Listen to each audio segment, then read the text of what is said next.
Regresamos a esta edición de Al Cierre, estamos en nuestro último bloque, analizamos el último informe del Fondo Monetario Internacional sobre las perspectivas económicas de la economía mundial, que ciertamente no son muy estimulantes, como decíamos antes, y nos enfocamos particularmente en la región centroamericana. Conversamos con los economistas Jaime García vía Skype y Melvin Garita vía telefónica.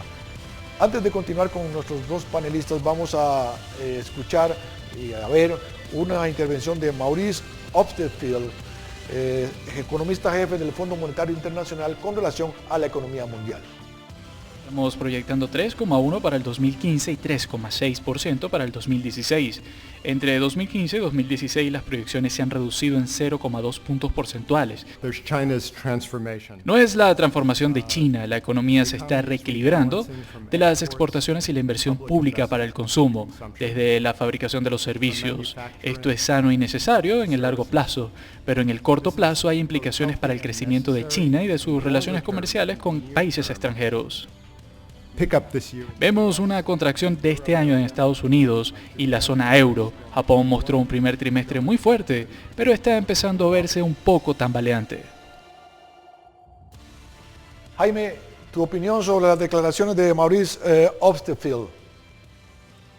Bueno, creo que es claro lo que dice el Fondo Monetario Internacional sobre las condiciones internacionales. A mí lo que me gustaría escuchar de estos organismos, de estos centros internacionales es, sí, el crecimiento importa, pero ¿qué tipo de crecimiento queremos?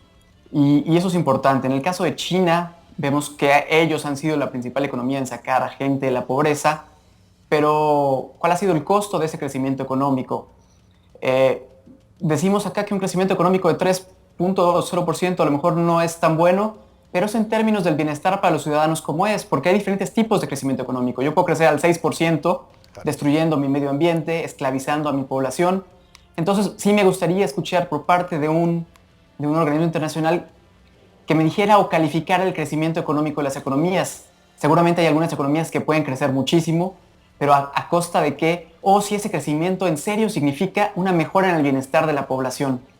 Yo creo que es momento de pensar de una manera distinta, por eso Naciones Unidas presentó los Objetivos de Desarrollo Sostenible, porque ya no podemos seguir pensando que el ingreso, el PIB, es una buena medida para explicarnos cómo está el entorno del país. Macroeconómicamente lo podemos explicar, macroeconómicamente a lo mejor es una medida como medir la temperatura, pero necesitamos ir más a fondo, necesitamos unos rayos X, manteniendo esta analogía con la medicina, necesitamos tener más información, hacer análisis de sangre, hacer otro tipo de estudios para saber realmente cómo están las condiciones de vida de un país, que realmente para eso es para lo que necesitamos nosotros estar midiendo la dinámica económica de los países. Si la economía no me sirve para vivir mejor, eso sí es un fracaso independientemente de su tasa de crecimiento.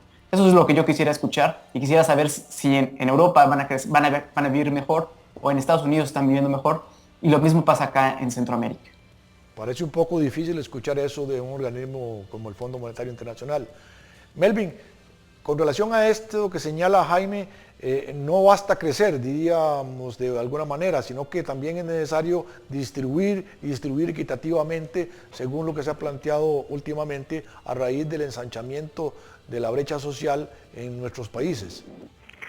Sí, este es un tema que muchas veces no nos gusta tocar por los tintes que se puedan dar, pero digamos para cualquier persona, empresario o familia, es claro, o todos tenemos que tener claro que si la sociedad no avanza de una manera equilibrada, pues eventualmente los problemas de una sociedad inestable son mayores, ¿verdad? Los empezamos a pagar con el tema de inseguridad ciudadana, robos, violencia y demás.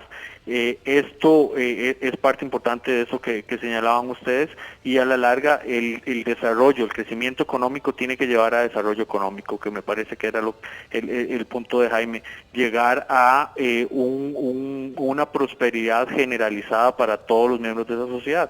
En eso una de las principales cosas que podemos defender es el tema de, y reafirmando lo que acabamos de hablar, el tema de la estabilidad monetaria. nuestras o muchas de las economías de mercados emergentes no se caracterizan por esa estabilidad monetaria y desgraciadamente el famoso o infame impuesto inflacionario pues es parte de eso, de ese crecimiento sin disminución marcada de la pobreza, sin una mejora del bienestar generalizado. Entonces, a la hora de experimentar un crecimiento económico, qué sé yo, del 3, 4, 5%, con una inflación controlada alrededor del 2, 3%, los efectos que esto va a tener en el bienestar de esas sociedades son mucho mejores de los cuales se podrían estar obteniendo con una economía creciendo esas mismas tasas, pero con una inflación del 10 o del 15%, que por ejemplo para el caso de Costa Rica fue lo que estuvimos teniendo hasta antes del 2006.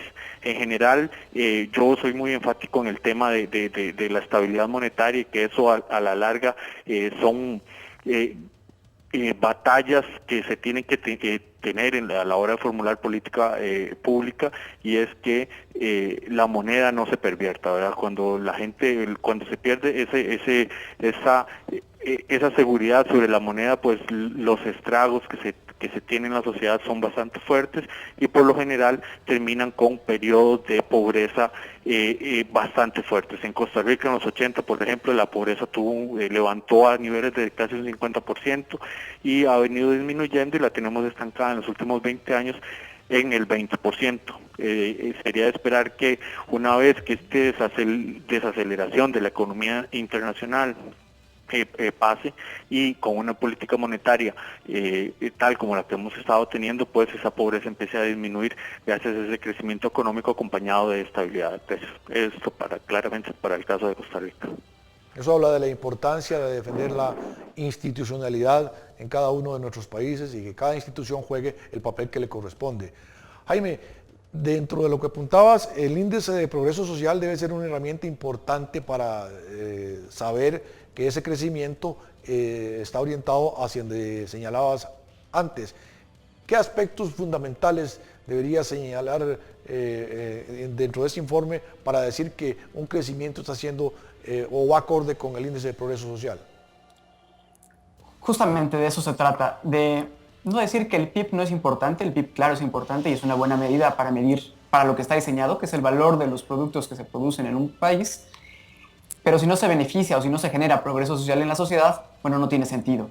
En ese aspecto, el índice de progreso social se presenta como una medida complementaria al PIB y nos ayuda a medir de manera holística y de manera accionable aquellos aspectos en los que las sociedades realmente son exitosas y no. Entonces ahí podemos diferenciar entre economías y países que lo están haciendo muy bien en términos del bienestar. Y aquí quisiera pensar, por ejemplo, en el caso de Costa Rica. Costa Rica estamos hablando que ahorita tiene un 3% de crecimiento del PIB.